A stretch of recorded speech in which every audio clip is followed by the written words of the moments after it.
What up, Space Fam? Goes in here from AnimeUproar, and today we're going to be looking at the 9 red Scabbards and their powers. As we approach the climactic fight against Orochi and Kaido, I thought it would be useful to go over the 9 red Scabbards who've already played such an important role and will continue to play an important role in the Wano arc. If you enjoyed these One Piece videos and you want to keep them coming, the best thing you can do is smash that like button to let me know. If you haven't, be sure to subscribe, and this is crucial. Hit that notification bell or you will miss future One Piece videos. Feel free to suggest future videos. I've already done videos for the Yonko, Warlords, Admirals, and Supernovas, which you can check out in the description below. Keep in mind there will be manga spoilers in this video. Now without further ado, let's jump into it. The 9 red Scabbards are a group of samurai who served Oden Kozuki when he was alive. The squad is still serving as vassals of the Kozuki family, but it should be mentioned that there was a traitor among them who was not in reality serving Oden or his family, but rather Orochi. We will get into that person later. For now, all you need to know is that this group is led by Kinemon and consists of powerful samurai who were seen as being Oden's most loyal and strongest followers. For instance, Kinemon said that Denjiro, Ashura Doji, and Kawamatsu have the strength of 100 samurai.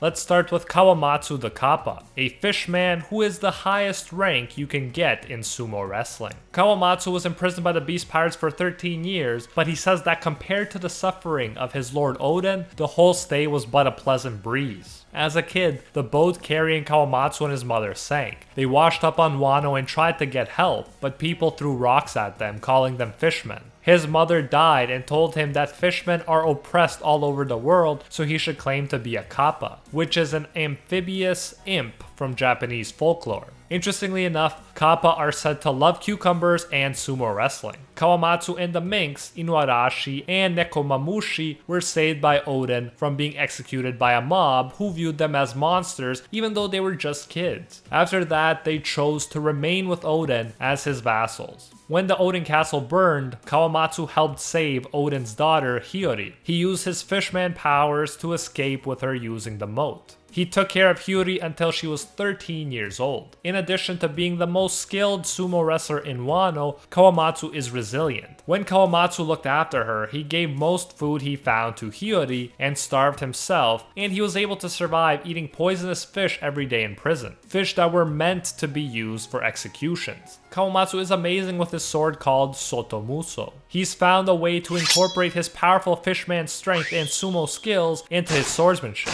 He easily beats a bunch of beast pirates when he's released from his prison, and Raizo even says that he hasn't gotten rusty, despite spending so many years in prison feeding on nothing but poisonous fish. Very impressive. When he was in prison, they also had to take the bones out of the fish they gave him, because if they didn't, he would fire the fish bones with remarkable precision and take down prison guards. Kawamatsu can also use armament hockey. Next, let's look at the 40-year-old Nekomamushi, the feline mink and the ruler of the night. He is the leader of the Whale Forest Guardians, and he ruled the Mokomo Dukedom from 6 PM to 6 AM, and then switched with Inuarashi. Under Oden, he was temporarily a member of the Whitebeard Pirates and Roger Pirates. Nekomamushi is equal in strength to his daytime K9 counterpart Inuarashi, so their battles end in stalemates. They fought because they both blamed each other for Oden's death, going so far as to accuse the other of being the spy. As I mentioned when talking about Kawamatsu, both Nekomamushi and Inuarashi were saved by Oden, so they had a deep love and respect for him. Nekomamushi and Inuarashi were strong enough to fight with one of Kaido's all-stars, Jack, who has a bounty of 1 billion berries. The fight dragged on, and on the 5th day, Jack finally used poison gas to win. The 10 feet 5 inches tall Nekomamushi is even intimidating enough to scare the supernova Capone Beige, who calls him a monster. And with good reason. Nekomamushi was strong enough to flip Jack in his mammoth form, which is insanely impressive. After being poisoned, he still had enough energy to scare his torturers and almost break his chains. He can use the very cool power Electro that all minks can use. Electro lets a mink channel electricity through parts of their body or through their weapons. Nekomamushi uses it in conjunction with his staff. Electro enhances the power of attacks, and allows minks to shock, burn, and paralyze their opponents. Nekomamushi can also use observation haki and armament haki. He did lose a hand to the beast pirates, but he still appears to be equally matched with Inuarashi, who lost a leg. So next, let's look at Inuarashi, since his story is practically the same as Nekomamushi's. He's a 10 feet 6.5 inches tall K9 mink and the ruler of the day, from 6 AM to 6 PM of the Mokomo Dukedom. Inuarashi is the leader of the Inuarashi Musketeer Squad, one that refers to him as the greatest fighter in their land, although as we know, he's always evenly matched with Nekomamushi. Whereas Nekomamushi was able to fight evenly against Jack during the night, Inuarashi was able to fight evenly with him during the day until the poisoning. He's an excellent swordsman, and he channels Electro through his sword to make his attacks even more powerful. Inuarashi crossed swords with Ashura Doji and appeared to be skilled enough to fight on equal terms with Ashura, even though he'd already lost one leg. Another impressive feat, especially when you consider how much Kinemon values Ashura's strength. Inuarashi can also use observation armament haki. Next, let's look at the 56-year-old Ashura Doji, who returned to being a criminal after Oden's death.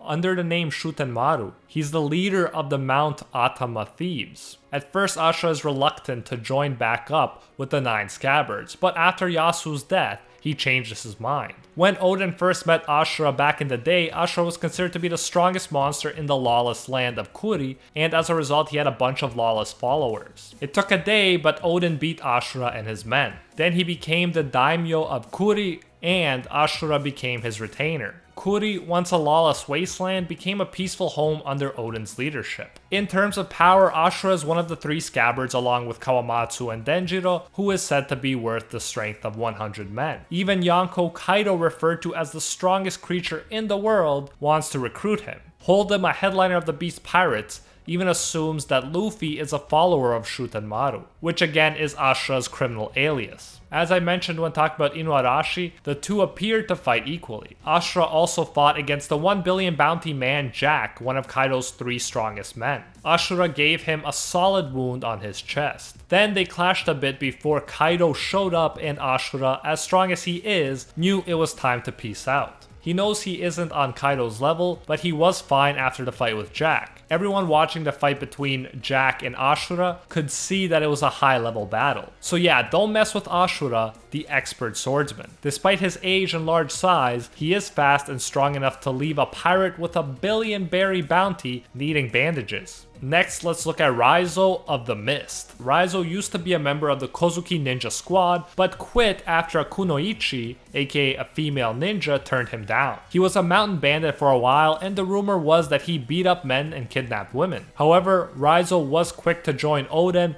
when they found him in the forest of Udon. Along with the others, he became his retainer. Raizo is a master of ninjutsu and was referred to as a genius ninja even in his youth. Raizo is a master of stealth. He can successfully infiltrate the prison, steal some keys, and escape with them without being captured. He can virtually infiltrate any place, get what he needs, and get out. He has great aim. He can send keys and a katana flying to Kawamatsu from a distance fast enough for him to unlock himself before the enemies can kill him. He's also like a walking reference to Naruto, since Raizo can vanish in a cloud of smoke, create clones, and throw shuriken with the best of them. He may not be the strongest, but he's the best at what he does, and for that reason, he's an invaluable member of the 9 Scabbards. Next, let's look at Kikunojo of the Lingering Snow. Kiku's actually the younger sibling of Izo, the commander of the 16th Division of the Whitebeard Pirates. After traveling into the future with Kinemon and the rest, Kikunojo became a tea house waitress, going by the alias Okiku. Kiku's brave and immediately rushes to the rescue when Tama is kidnapped by the Beast Pirates. Oden saved both Kiku and Izo in the past. Their father was arrested and their family split apart, leaving them to dance for money. They were poor and starving, and Oden fed them and took them in. They both became his retainers. Kikunojo is a very skilled swordsman and can easily take down multiple members of the Beast Pirates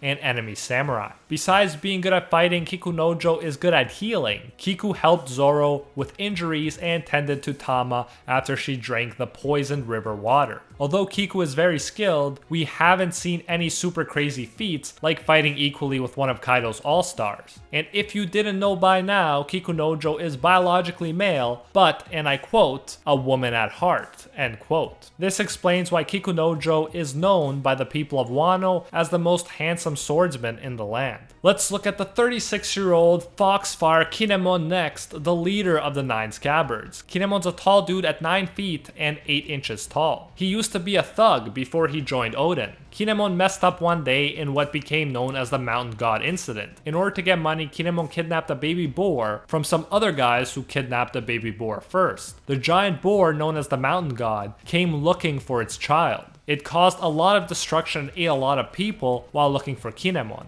The boar even ate Tsuru, the woman Kinemon stole from but also loved. Then Oden came to the rescue. He sliced open the boar and saved everyone that was eaten. He even took the blame for the incident, not allowing Kinemon to take responsibility for his actions. It shouldn't surprise you that after Oden saved him and his future wife, in the coolest manner possible, Kinemon along with his close friend Denjiro decided to follow Oden. They became his servants and eventually his retainers. Kinemon is one of the time travelers. In terms of power, Kinemon can cut through steel, slow down Doflamingo's birdcage with a hockey-imbued sword, and survive a battle with a giant boar at a younger, less experienced age. He's intelligent, coming up with most of the battle plans. Sometimes he's so smart he even fools himself, as we saw when he misread Yasuo's message. He's a master of disguise, and he even pulled off a quite humorous Doflamingo disguise in the past. His upper body, without its head, was good enough at swordsmanship to clash with Brook and send him running. Kinemon's sword style is called Foxfire style, and it allows him to not only slice but also burn his enemies. He can send fire at opponents with his slashes or cut through the fire. In addition to his impressive swordsmanship skills, Kinemon also has devil fruit powers. He ate the Fuku Fuku no Mi, aka the Garb Garb fruit. It lets him use small things like leaves and stones to create clothing. This can let him create effective disguises, but he must correctly imagine the clothing first. Kinemon can also create battle armor and matching weapons like swords. Kinemon can use both observation and armament hockey. Observation hockey is what allowed him to sense people and fight without his head. And armament hockey allowed him to hold back Doflamingo's strings, an impressive feat since these strings could effortlessly cut through hard materials like cannonballs. Thus, you can see that Zoro's sword buddy Kinemon is strong and deserves to be the leader of the 9 Scabbards. He's up there with the strongest of the Kozuki retainers. Next, let's look at Kinemon's friend Denjiro, who was present during the giant boar incident. He is not one of the time travelers. He stayed behind. His grief led to a change in appearance, and he became Kyoshiro, the Yakuza boss. His own followers are referred to as the Kyoshiro family, and Kyoshiro pretended to be on Orochi's side, serving as his money changer. Secretly, he was on the Kozuki family's side the entire time. He was also like Robin Hood. Wearing a disguise, he used to steal from the rich and give to the poor. Except people refer to him as Ushimitsu Kozo instead of Wano Robin Hood. For the past 13 years, he also took care of Oden's daughter Hiyori, keeping her true identity a secret. He only revealed his true identity recently to Kinemon and the others on the night of the attack. He waited so long because he didn't want the traitor to pass on the truth to Orochi. Denjiro truly kept his enemies closer than his friends, and it paid off. Strength-wise, Denjiro is a beast. As I mentioned, he's one of the 3 that Kinemon singled out for being especially strong, along with Kawamatsu and Ashura. We recently saw that he could slice a giant ship with ease if he wants to. He was even able to stop our boy Zoro's flying slash. No small feat. Then, he prevents Zoro from following Orochi using his swordsmanship. Keep in mind, he doesn't actually want to hurt Zoro here, so this is not even him going full out. Although Zoro isn't either, since he doesn't even have his 3rd sword. Nevertheless, after being trained by the world's greatest swordsman Mihawk, Zoro, as observers note, is able to keep up with Kyoshiro, but not overpower him. Being able to do so well against Zoro, using a sword no less, is insane, and it really gives us a sense of how strong Denjiro is. Denjiro as Kyoshiro had a lot of prestige among the Beast Pirates, to the point where page 1, one of Kaido's Flying 6 headliners, referred to him as Boss Kyoshiro. Denjiro is really the MVP of the Wano arc in a lot of ways. He was intelligent and skilled enough to trick the paranoid Orochi even while he was stealing from the rich and giving to the poor. He always found a way to keep Hiyori safe, and he waited until the right time to reveal his identity. He got himself in a position where he could free samurai prisoners and be the most service to the Kozuki cause. His incredible strength is just one part of the value he's bringing. Last up, we have the 39-year-old evening shower Kanjuro, the traitor himself. He was one of the time travelers. Kanjuro is actually a Kurozumi, like Orochi. Members of the Kurozumi family were discriminated against and killed because the head of the Kurozumi family tried to kill the other daimyo to become the sole ruler of Wano. The truth was revealed, and as a result, not only was the Kurozumi family not a prominent family anymore, they were also hunted down and killed. Even members of the Kurozumi family who had nothing to do with the plotted assassinations were killed. Kanjuro was born into a theater troupe and lost his parents on stage. They were killed because they were Kurozumis. So understandably, Kanjuro was upset because his parents, who had nothing to do with the plot to assassinate the other daimyos, were murdered in cold blood. Orochi took advantage of these circumstances and asked Kanjuro to become his spy. He told him to play the ultimate role. Orochi told Kanjuro to live his life as a Kozuki and to die as a Kozuki. Then he gave him a devil fruit. Oden ran into Kanjuro when he was collecting hair from people in order to make paintbrushes. He tried to steal Oden's hair, but Oden kicked his butt, and then Kanjuro started following him, like the other retainers. Kanjuro told Oden that he was persecuted in the past for making paintbrushes out of human hair, but he didn't tell him that he and his family were persecuted much worse for being Kurozumis. When Orochi borrowed money from Oden Castle, Kanjuro would bring him double from the safe. Kanjuro would send Orochi info all the while. He was even ready to die along with the other Scabbards during the execution. That's how committed he was to his role. It was not until after the Scabbards headed out on a ship to Onigashima that Kanjuro, through one of his drawings, told them the truth, and he only stopped the act because Orochi told him to. He kidnapped Momonosuke and is ready to deliver him to Orochi if he gets a chance. Kanjuro is quite strong. His weapon of choice is a giant ink brush.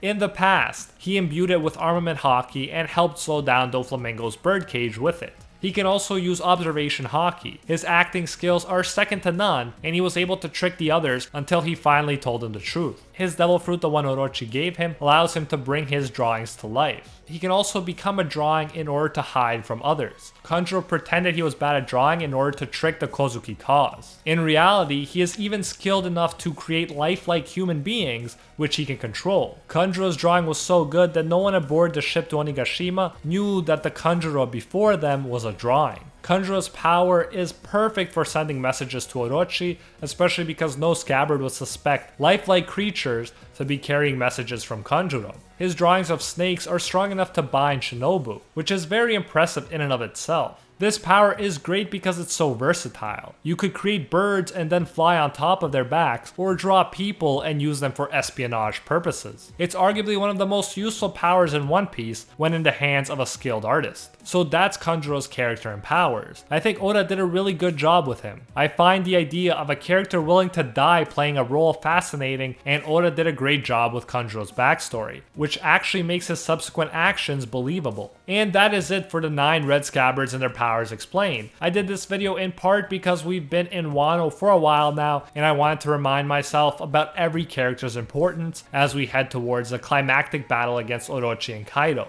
I hope you got value from it too. If you enjoyed it and want to see more One Piece videos like it, the best thing you can do is smash that like button and share this video. If you haven't, be sure to subscribe, and this is crucial, hit that notification bell or you will miss future One Piece videos. As always, leave suggestions for future videos in the comments below. Lastly, the YouTube ad rates have significantly dropped recently, so the help and support we're getting from our AnimeUproar patrons is now more important than ever. A very special thank you goes out to our patrons over on Patreon who help us survive these YouTube issues and who help make videos like this one possible. First and foremost, I want to thank the legends acknowledged by Lord Twigo himself, Baby Ray, and Efren A. And the 1-tier patrons, the ones who stand atop all clans: Steven Ingrata, Alola Natem, The World, Steelers, The School Bus, Tyson Corino, Acquire Respect, Pate Hefa, Jonathan King, Desi D, and Brandon Aviles. And our Pro Hero tier patrons, the one and only Gilgamesh, Nothing But a Fan, Jason Wilson, King Zeldris, Anatoly Kazatsky, Angel Cruz, Team Sparky 65, Rohan Kapoor, Cricket XP, Ted No Ted, Jalter, Joe Stanton, Very Gucci, Alicia Actor, Anna Mole 69,